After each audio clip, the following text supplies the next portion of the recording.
Qaraqoyunlu və Ağqoyunlu sülalələrinin bağlı bəzən görən təriflərə yol verirlər ki, onlar hardansa gəliblər, kənardan gəliblər, Azərbaycanı işğal ediblər və s. və ilə axır. Yəni, bu cür ifadələr mən təbii ki, Azərbaycan tarixini saxtalaşdırmaq istəyindən, meylindən xəbər verir. Ümumiyyətlə, yenə də onu mən demişəm, bir daha təkrar edirəm ki, Qaraqoyunlu dövləti və Ağqoyunlu dövləti ifadəsi yanlışdır.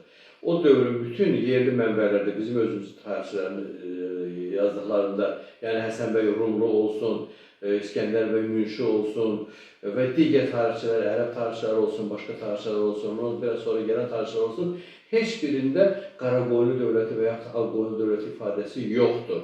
Hər yerdə danışılırkən Qaraqoyunlu sülaləsi Azərbaycanda hakimiyyətə gəldi. Qaraqoyunlu sülaləsi hakimiyyətə gəldi. Ağqoyunlu sülaləsi hakimiyyətdə Qaraqoyunlu sülaləsini əvəz etdi. Yəni, Azərbaycan dövlətindən və onlara təqdim olunur ki, dövlətin Yusif Qaraqoyunlu Azərbaycan hökmdarı və yaxud Uzun Həsən Padşah Azərbaycan hökmdarı. Hər yerdə bu şəkildə təqdim olunur. Və onların da təbii ki, o işğalçı o da gülməli bir məsələdir.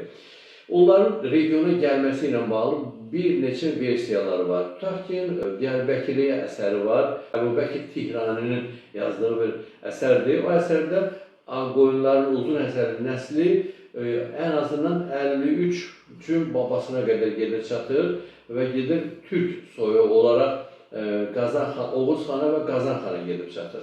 Onların dövrü təxminən eradan əvvəl 4-cü, 3-cü əsr hesablasaq belə də, onların nəslini, yəni 53-54 babasını hesablasaq və onlar da Azərbaycan ərazisində həmin dövrlərdə Azərbaycan həm şimalında, həm cənubunda, Qarabağda, Göyçədə adlar da çəkilir ki, qışda Qarabağda, yayda Göyçədə, Göyçə gölünün ətrafında, Göyçə dağlarında yaşayırdılar. Yəni onların ulu babaları. Yəni bu bir Oğuznamələrdə bu fakt ortaya qoyulur.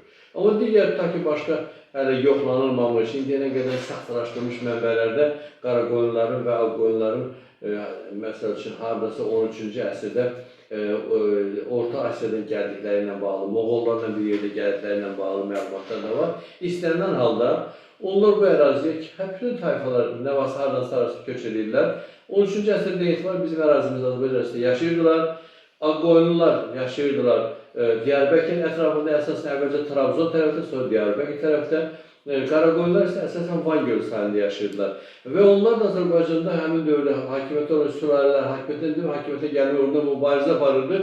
Qaraqoyunlular ilk nail oldular bura 14-15-ci əsrin əvvəlində Qaraqoyunlu sülaləsi Qara Yusifin birinci növbədə vaxtında onun atası Məhəmmədin, Qara Məhəmmədin onun da atası Bayram Xocanın vaxtında formalaşdılar, gücləndirilər Azərbaycan sülaləsi kimi və 1410-cu ildə də Qara Yusifin vaxtında Azərbaycanda hakimiyyətə gəldilər. Ağqoyunlular da onlardan sonra əvəz elədi onlar. Yəni, burada xarici bir amir, xaricdən gəlib, onların hadisə bir dövləti yox idi ki, Azərbaycan ərazisində hərbi siyasi birlik yaratmışlar. Bir sülalə kimi formalaşırdılar.